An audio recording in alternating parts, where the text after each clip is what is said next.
Hello ವೀಕ್ಷಕರೇ, ಎಲ್ಲರೂ ಹೇಗಿದ್ದೀರಾ? ಎಲ್ಲರೂ ಚೆನ್ನಾಗಿದ್ದೀರಾ ಅಂದ್ಕೊಂಡಿದ್ದೀನಿ. ಇವತ್ತು ಪನ್ನೀರ್ ಗ್ರೇವಿ ಮಾಡುವ ವಿಧಾನ ತಿಳ್ಕೊಳ್ಳೋಣ. ಮೊದಲಿಗೆ ಒಂದು ಜಾರ್ಗೆ ಒಂದು ಈರುಳ್ಳಿನ ಕಟ್ ಮಾಡ್ಕೊಂಡು ತೊಗೊಂಡಿದ್ದೀನಿ. ಅದ್ರ ಜೊತೆನೇ ಚಕ್ಕೆ 3 ಮತ್ತು ಲವಂಗ 5 ತೊಗೊಂಡಿದ್ದೀನಿ ರುಬ್ಬೋದಕ್ಕೆ.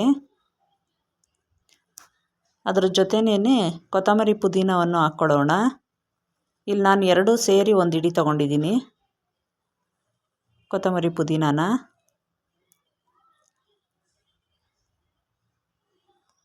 ನಂತರ ಇಲ್ಲಿ 1 ಗೆಡ್ಡೆ ಬೆಳ್ಳುಳ್ಳಿ ತೊಗೊಂಡಿದ್ದೀನಿ, 1 ಇಂಚು ಶುಂಠಿ ತೊಗೊಂಡಿದ್ದೀನಿ,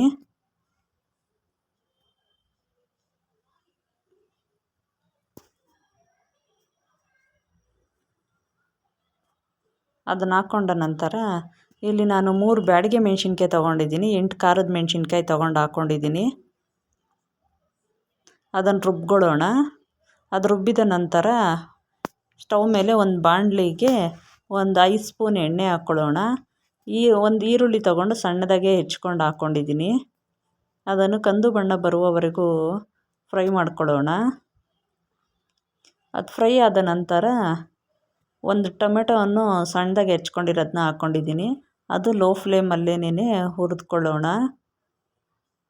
ಅದನ್ನು ಹುರಿಬೇಕಾದ್ರೇನೆ ರುಚಿಗೆ ತಕ್ಕಷ್ಟು ಉಪ್ಪನ್ನು ಹಾಕ್ಕೋಬೇಕು. ಅದನ್ನು ಹಾಕ್ಕೊಂಡು ಫ್ರೈ ಮಾಡ್ಕೊಳ್ಳೋಣ.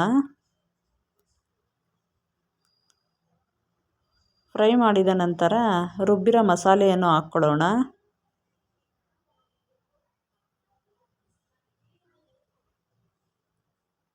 ರುಬ್ಬಿರೋ ಮಸಾಲೆ ಹಾಕ್ಕೊಂಡು ಅದು ಹಸಿ ವಾಸನೆ ಹೋಗೋವರೆಗೂ ಫ್ರೈ ಮಾಡ್ಕೊಳ್ಳೋಣ.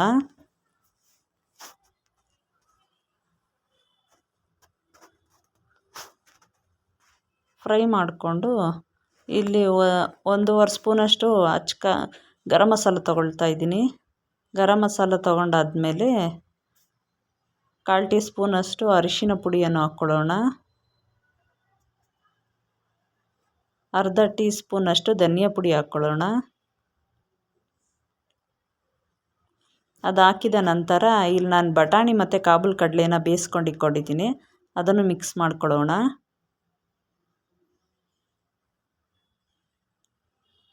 ಅದನ್ನು ಚೆನ್ನಾಗಿ ಮಿಕ್ಸ್ ಮಾಡ್ಕೊಳ್ಳೋಣ. ಅದಾದ ನಂತರ ಪನ್ನೀರ್ ಹಾಕ್ಕೊಳ್ಳೋಣ, ಸಣ್ಣದಾಗೆ ಕಟ್ ಮಾಡಿರೋದನ್ನು. ಇಲ್ಲಿ ನಾನು ಎಣ್ಣೆಲಿ ಕರೆದಿಲ್ಲ, ಹಂಗೆ ಹಾಕ್ಕೊಳ್ತಾ ಇದ್ದೀನಿ ಹಸಿದೇನೆ.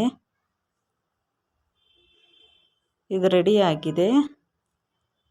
ನಿಮಗೆ ಇಷ್ಟವಾದಲ್ಲಿ ಲೈಕ್ ಮಾಡಿ, ಶೇರ್ ಮಾಡಿ, ಸಬ್ಸ್ಕ್ರೈಬ್ ಮಾಡಿ ಮತ್ತು ಕಮೆಂಟ್ ಮಾಡಿ.